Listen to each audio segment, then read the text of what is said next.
Λίγους μήνες πριν είχα αναφερθεί στην πρώτη επανάσταση των δούλων, η οποία τράνταξε ολόκληρη τη Σικελία και είχε προξενήσει στους Ρωμαίους χιλιάδες απώλειες. Παρόλο που οι Ρωμαίοι κατάφεραν μετά από πολλές προσπάθειες να καταπνίξουν αυτή την επανάσταση, η προσπάθεια των δούλων που ξεκίνησε το 135 π.Χ.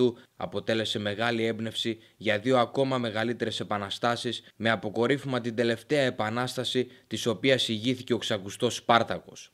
Ωστόσο, πριν καλύψω αυτή την τελευταία επανάσταση, θεωρώ απαραίτητο να αναφερθώ στη δεύτερη μεγάλη επανάσταση των δούλων, η οποία είναι και το θέμα του σημερινού βίντεο. Την περίοδο την οποία εξετάζουμε σήμερα, δηλαδή τα τέλη του Δευτέρου π.Χ. αιώνα, η Ρώμη ενεπλάκη σε πολλές συγκρούσεις, οι οποίες είχαν κοστίσει σε αυτή και τους συμμάχους της σχεδόν 60.000 άντρες, και έτσι ένας από τους πιο ικανούς στρατηγούς της εκείνη την περίοδο, ο Γάιος Μάριος, ξεκίνησε μια εκστρατεία στρατολόγησης νέων πολεμιστών για να καλύψει αυτές τις απώλειες, αλλά και για να έχει το κατάλληλο ανθρώπινο δυναμικό για επερχόμενες στρατιωτικές επιχειρήσεις.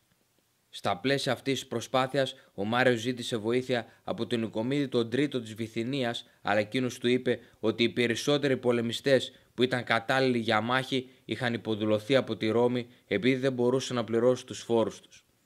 Η Σύγκλιτος λοιπόν, για να βοηθήσει τον Μάριο, αποφάσισε ότι κανένας πολίτης που προερχόταν από συμμαχική δύναμη δεν θα μπορούσε να γίνει σκλάβος σε ρωμαϊκή επαρχία. Ενώ αυτή η απόφαση έδειχνε πως θα είχε ευεργετικές συνέπειες για τη Ρώμη, το 104 π.Χ. τα πράγματα περιπλέχτηκαν. Αυτό γιατί ο Πόπλιος Λικίνος Νέρβας, θέλοντας να εκτελέσει γρήγορα την απόφαση της Συγκλήτου, άφησε ελεύθερους πάνω από 800 δούλους, αλλά αυτή η απόφαση εξόργησε τους ευγενείς που δεν ήθελαν με τίποτα να χάσουν τους δούλους που τους χρησίμευαν ως εργατικό δυναμικό. Έτσι, κάτω από πολλές πιέσεις και πιθανώς δωροδοκίες, ο Νέρβας όχι μόνο δεν ελευθέρωσε άλλους δούλους, αλλά γύρισε και αυτούς τους οποίους είχε ελευθερώσει πίσω στους ιδιοκτήτες τους.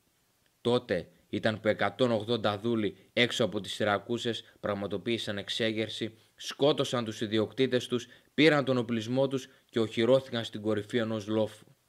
Ο Νέρβας συγκέντρωσε γρήγορα μια δύναμη στρατιωτών και κινήθηκε προς το λόφο που είχαν οχυρωθεί οι δούλοι, αλλά αυτή η δύναμη δεν ήταν επαρκής για τη διεξαγωγή μιας πλήρους πολιορκίας. Έτσι ο Νέρβας, χρησιμοποιώντας κάποιους δούλους που του ήταν ακόμη πιστοί, κατάστρωσε το εξής σχέδιο. Οι δούλοι αυτοί προσποιήθηκαν ότι δραπέτευσαν και ζήτησαν καταφύγιο στο λόφο που είχαν οχυρωθεί οι επαναστάτες. Μόλις οι δούλοι του Νέρβα βρήκαν την ευκαιρία, άνοιξαν τις πύλες και έτσι ο στρατός του μπήκε μέσα. Κάποιοι δούλοι έπεσαν στη μάχη από τις δυνάμεις του Νέρβα, ενώ κάποιοι άλλοι έθεσαν τέλος στη ζωή τους για να μην συλληφθούν. Η ιστορία όμως δεν τελειώνει εδώ, καθώς σχεδόν ταυτόχρονα μία άλλη εξέγερση είχε λάβει χώρα. 80 δούλοι που είχαν σκοτώσει τον Πόπλιο Κλόνιο κατάφεραν να συγκεντρώσουν άλλους 800 λίγο έξω από την πόλη Ηράκλεια. Ο Νέρβας δεν ήταν ενήμερος για αυτή την εξέγερση και όταν το πληροφορήθηκε, η δύναμη των δούλων έξω από την Ηράκλεια ανερχόταν στους 2.000 άντρες. Ο Νέρβας κινήθηκε προς την Ηράκλεια και όταν έμαθε για το μέγεθος της αντίπαλης δύναμης, διέταξε το διοικητή της φρουράς της Σένα, τον Μάρκο Τιτίνιο, να συγκεντρώσει 600 άντρες και να κινηθεί εναντίον των επαναστατών. Ο Τιτίνιος υπάκουσε, αλλά η τοποθεσία στην οποία είχαν παραταχθεί οι επαναστάτες δεν ήταν καθόλου ευνοϊκή για το σχηματισμό μάχης που χρησιμοποιούσαν οι Ρωμαίοι.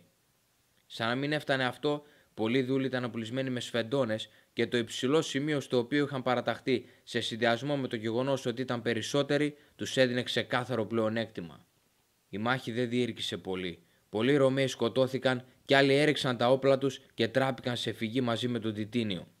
Αυτή ήταν μια πολύ μεγάλη νίκη για τους επαναστάτες. Αυτό γιατί αφενός κατάφεραν να συλλέξουν οπλισμό που τους ήταν απαραίτητος και αφετέρου γιατί ενέπνευσαν και άλλους δούλους να τους ακολουθήσουν.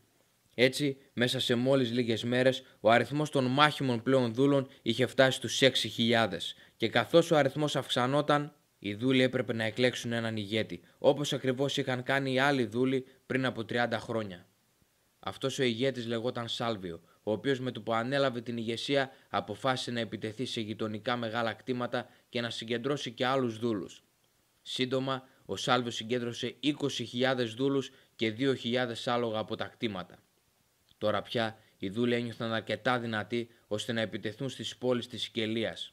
Η πρώτη πόλη που αποτέλεσε στόχο των δούλων ήταν η Μοργαντίνα, αλλά και ο Νέρβας, βλέποντας αυτή την εξέλιξη, δεν έμεινε αμέτωχος. Συγκέντρωσε μια δύναμη 10.000 ανδρών και κατευθύνθηκε προς την Μοργαντίνα για να αντιμετωπίσει τους επαναστάτες. Ο Σάλβιο δεν περίμενε μια τόσο γρήγορη αντίδραση και είχε επικεντρώσει την πλειοψηφία των πολεμιστών του στην πολιορκία, αφήνοντας ελάχιστους να φρουρούν το σημείο στο οποίο είχε στρατοπεδεύσει. Ο Νέρβας, κάτω από αυτές τις συνθήκες, δεν δυσκολεύτηκε καθόλου να καταλάβει το στρατόπεδο και κατόπιν κινήθηκε εναντίον των δούλων που πολιορκούσαν τη Μοργαντίνα. Ο Σάλβιο δεν ήθελε να δώσει μάχη σε δύο μέτωπα ταυτόχρονα και έτσι προτίμησε να εγκαταλείψει προσωρινά την πολιορκία και να αντιμετωπίσει το στρατό του Νέρβα που ερχόταν από τα μετόπισθε. Σε ένα μικρό λόφο θα δινόταν μια μεγάλη μάχη, κατά την οποία οι επαναστάτες επιτέθηκαν πρώτοι. Ο Σάλβιο με το ιππικό του επιτέθηκε στα πλευρά του σχηματισμού του Νέρβα, κίνηση η οποία αποδείχθηκε ιδιαίτερα αποτελεσματική. Ο στρατός του Νέρβα δεν μπορούσε να αμυνθεί, ούτε να αποθήσει το ιππικό των δούλων και σαν να μην έφτανε αυτό, όταν ο Σάλβιο διέδωσε ότι θα χάριζε τη ζωή σε όποιον αντίπαλο πετούσε τα όπλα του, πάρα πολλοί από το στρατό του Νέρβα πέταξαν τον οπλισμό τους και τράπηκαν σε φυγή.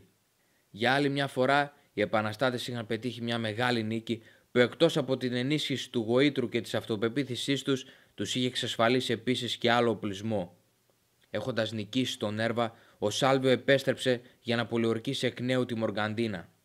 Οι υπερασπιστές της πόλης είχαν υποσχεθεί στους δούλους που ζούσαν εκεί ότι θα τους χάριζαν την ελευθερία τους αν τους βοηθούσαν στην άμυνα, αλλά ο Νέρβας έκανε κάτι το οποίο σήμανε και το τέλος της πόλης.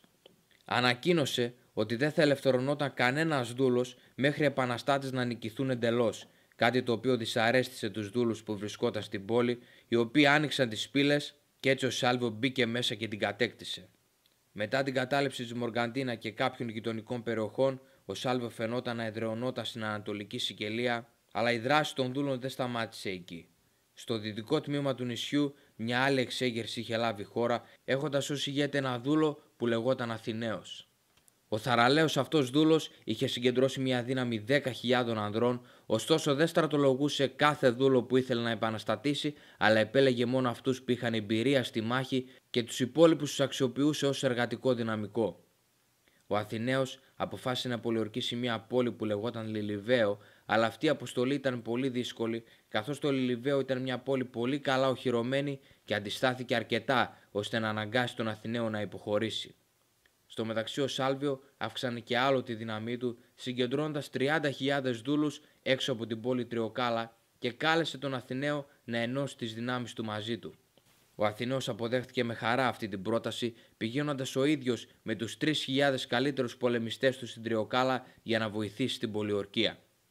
Ο Αθηναίος υποσχέθηκε ότι θα ήταν αφοσιωμένος στο Σάλβιο και θα ενεργούσε ως σύμβουλος και στρατηγός του. Μαζί κατέλαβαν την Τριοκάλα, έχοντας για άλλη μια φορά βοήθεια από δούλους που ζούσαν μέσα στην πόλη.